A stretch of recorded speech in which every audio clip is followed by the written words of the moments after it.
baseball lifestyle. It's my lifestyle. Guys, half of these kids' lives are controlled by an organization.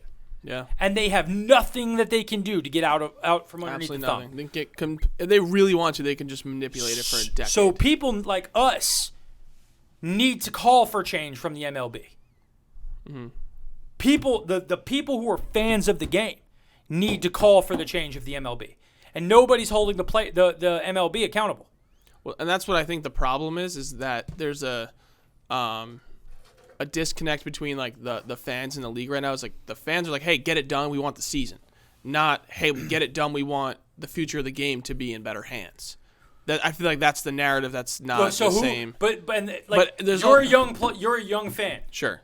Would you care if I told you that they solved this and they became the most forward-thinking league in all of pro sports, right? Mm-hmm. Players actually had like not just their contracts, but they had control and freedom. They had opt-out clauses in their contracts. There was not control of a young player. The best young players in the game were up at 19, 20, 21, getting to figure it out. Like, there were cameras on the field, behind-the-scenes thing. Mm-hmm. They were making shows about it on Netflix where you got behind the scenes. You were getting all of that stuff. If I told you that you had to sacrifice 1 year of baseball to get to that, would you do it? 1,000,000%. Who does not want to sacrifice a year?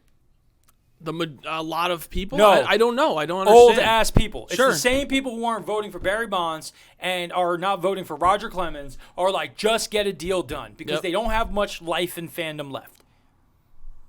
It's an old fan base. It's getting older. I mean, listen, everyone survived when half of the year in 2020 there was no baseball. Well, we didn't even remember it. It was all moved good. on. It was all good. Everybody was more worried about the Dodgers winning the World Series. That was great. Wonderful. Let's move on to 2021.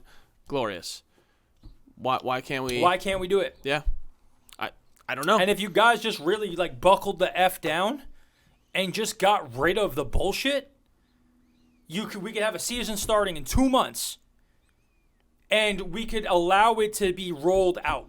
We could say, hey, this deal is a 10-year deal that we all love and agree on, right? We have 5 years in, right? We can opt out. If either side opts out, they owe the other side X amount of money back. Okay. Now, you want to pull a trig? Great. Got to give $100 million to the players. Is there a world or like a situation that you think both sides would come to like a working document while the season started? Like I think what the biggest struggle that everybody would have is the owners would have difficulty just doing what I'm saying. Mm-hmm. They would need to have this rolled out. Right. So it would have to be that this year runs like last year, right? Mm-hmm. But the biggest difference becomes any players drafted in this upcoming draft are 5-year draft picks, and every other player who's been drafted in MLB who's still in the minor leagues and has not come up, their clock now runs. They've got 2 years before they're a free agent. Okay. That would give teams enough time to play the game the way they wanted to play it. Mm-hmm. The kids who are getting drafted, they already can get into that hopper. Mm-hmm. You'd start seeing younger players this upcoming season. Absolutely. And I think there was going to be regardless. Yeah. They're not going to sign guys. What would you do while we're on the subject of signing guys? You got a bunch of free agents that still need to sign. Yeah. There's rules in the CBA that they were discussing that are on-field application, like DH, some other things like pitchers and stuff, bases, whatever. Mm-hmm. How would you operate that? I'd go DH. I'd also go expanded rosters. Okay. I'd go 28. Because I think the DH seems like it's the easiest thing that they've agreed on. Like, wonderful. That's an easy fix. I'd go DH, and I'd go 28-man rosters. Okay. And I'd go 28-man rosters because I'm forcing teams to bring up more young guys. Mm-hmm. So that we need to expand how many guys who are just sitting there gaining experience but don't play. What was the COVID roster was 26, but then they also had like the you could kind of flex up and down. Yeah, the taxi squads. Right. Forget the taxi squads to me. 28 guys can come up, but you have to designate for any set game this many guys are active. Right? So like the NFL rosters. NFL rosters are 93 guys, 12-man practice squad. So you have 53 guys, 12-man practice squad. So you have 75 total people who are eligible to be on the team. But when we get to game day, I'm pretty sure it's that you have to have like 46 players, and you have to designate a bunch of guys who are on the full roster as not available. 46 can suit up for a game. 53 is the normal. Boom. Hitting all of my I know the NFL back of my hand. Practice squad can be 10 to 16. So now it's up to 16. There you go. So the NFL now is like, we have 16-man practice squads. You know what that means? We're making better young players because they're getting a chance to do it. They got rid of some of the stuff where a guy had, if he had X amount of years of time, he couldn't sign to a practice squad. No, now it's like, you're 25 and you've been a starter in the league but can't find a job. We'll sign you to a practice squad.